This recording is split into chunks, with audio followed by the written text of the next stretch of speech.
ఇతరుల తప్పులు చూసే ముందు మనలో ఉన్న లోపాలను చూసుకున్నామా?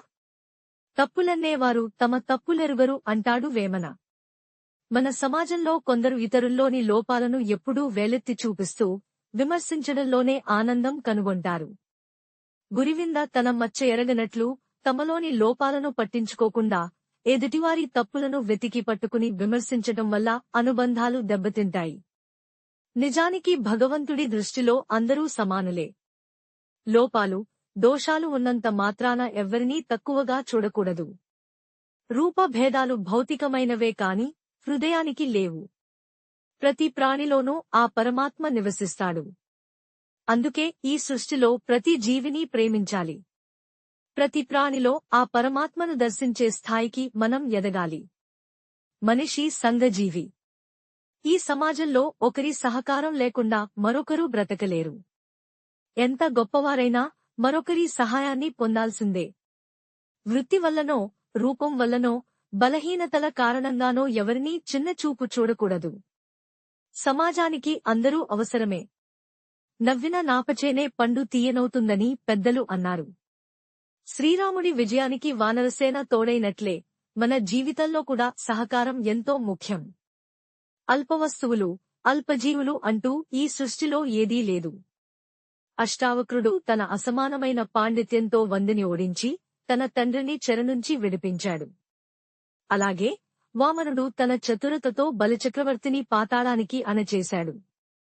అధికారంతో, ధనంతో, అందంతో మనిషికి కీర్తి లభించదు. తన మంచి నడవడితో, సహాయసిద్ధతతో, పాండిత్యంతో, వివేకంతోనే అసలైన ప్రతిష్ఠ పొందగలడు. తీయని పండ్లిచ్చే చెట్ల మధ్య వేప చెట్టు నిరాదరణకు గురైనప్పటికీ అవసరమైనప్పుడు అదే ఔషధంగా మారుతుంది. శారీరకంగా అంగవైకల్యమున్నా, పేదరికంలోనే జన్మించినా మనోబలంతో మహోన్నతులైన మహానుభావులెందరో ఉన్నారు. బీథోవెన్ తన వినికిడి శక్తిని కోల్పోయినా ఆ విఘ్నాలను అధిగమించి సంగీత ప్రపంచాన్ని శాసించాడు.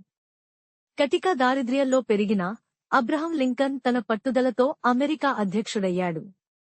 అందువల్ల మనిషికి బుద్ధిబలం, మనోబలమే అసలైన ఆయుధాలు. వాటితో ఏ లక్ష్యాన్నైనా సాధించవచ్చు. అందుకే ఎదుటివారిలో లోపాలను వెతికే ముందు మనమే ఆత్మశోధన చేసుకోవాలి. ఆత్మవిమర్శ మనస్సును ప్రక్షాళన చేసి వ్యక్తిత్వాన్ని ఉన్నతంగా తీర్చిదిద్దుతుంది. సాటి మనిషిని నారాయణుడిగా భావించాలన్నాడు వివేకానందుడు. సర్వప్రాణుల్లోనూ తనను దర్శించేవారే తనకు ప్రీతిపాత్రులు అని శ్రీకృష్ణుడు చెప్పాడు. అందరినీ సమభావంతో ప్రేమించేవాళ్లే ప్రజల మనుషులుగా ఎదిగి లోక కళ్యాణం కోసం పాటుపడతారు. మన సంస్కృతి, మన విలువలు. ప్రార్థనలోని మర్మం ఆత్మానుభూతి శోధన. మనిషికి ప్రార్థన ఒక వరం.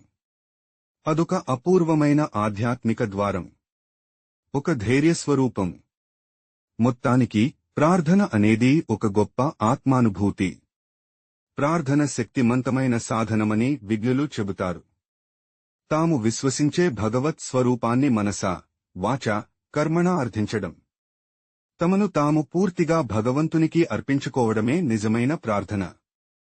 రావే ఈశ్వర, కావవే వరదా అంటూ గజరాజు మొరపెట్టుకోగానే ఆ భగవంతుడు అతని కోసం పరిగెత్తుకొచ్చాడని పోతనామాత్యుడు హృదయంగా వర్ణించాడు.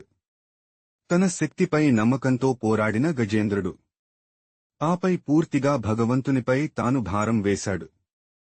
ఆ నిస్వార్థ విన్నపం వెంటనే ఫలితాన్నిచ్చింది. మన ప్రయత్నాన్ని శాయశక్తులా చేసి ఆపై భగవంతుడిపై భారం వేయడమే భక్తుడి లక్షణం. కొందరు దైవ ప్రార్థనలో ఉండగానే చిన్న చిన్న ప్రాపంచిక విషయాలపై దృష్టి మరల్చుతుంటారు. అలాంటి వారిని చూసి భక్తి ఒకచోట, చిత్తం మరొక చోట అని అంటారు. దేవుడు ప్రేమ స్వరూపుడు. రాగద్వేషాలకు అతీతంగా సాటి మనుషులను ప్రేమించగల వ్యక్తి దేవుణ్ణి చక్కగా ప్రార్థించగలడని, సమస్త జీవరాశులను ప్రేమించేవాడే భగవంతునికి ఆప్తుడవుతాడని జీసస్ అన్నారు. నాకు ఎప్పుడైనా సమస్య వచ్చినప్పుడు దాన్ని నేను ప్రార్థనలో చెప్పుకుంటాను. పరిష్కారం దొరుకుతుంది అని మహాత్మా గాంధీ చెప్పిన మాటలు ఎంత నిజమైనవి. ప్రజల జీవితాలను శాంతియుతంగా నడిపించేందుకు దేవుడు ఇచ్చిన వరమే ప్రార్థన అని మత ప్రబోధకులు చెబుతారు. ప్రార్థన నా జీవితానికి ధార్మిక కర్మలలో ఒక భాగం.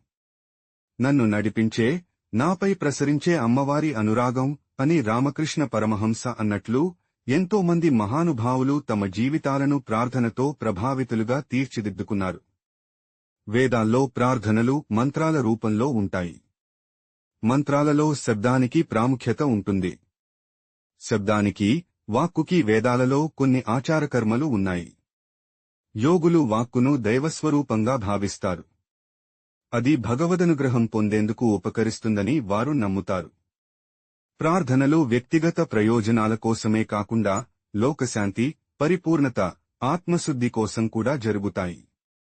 ప్రార్థించే విధానాలు భిన్నంగా ఉన్నా తాత్పర్యం ఒక్కటే, భగవంతునికి మనస్సుతో సమర్పించుకోవడం. నీ దాసులం అని మోకరిల్లడమే కాకుండా భగవంతుడిపై అపారమైన ప్రేమ పెంచుకోవాలి. బంధువులతో, స్నేహితులతో ఆత్మీయంగా మాట్లాడినట్లు దేవుడితో కూడా మనసు విప్పి మాట్లాడగలగాలి. ఏ షరతులు లేకుండా భగవంతుని ప్రార్థించాలి. మన పంచేంద్రియాల కంటే మనసే దీన్ని లోతుగా గ్రహించగలదు. నీవే తప్ప ఇత పరం బెరుగా అనే భావం మన హృదయాంతరాళం నుంచి ఉద్భవించాలి. అప్పుడే భక్తిభావం అంతర్యామిలో ఐక్యమవుతుంది. అది మనకు అపూర్వమైన ఆత్మానుభూతిని కలిగిస్తుంది. అదే అసలైన ప్రార్థన. Thanks you far watching this video. Please like, share and subscribe if you like.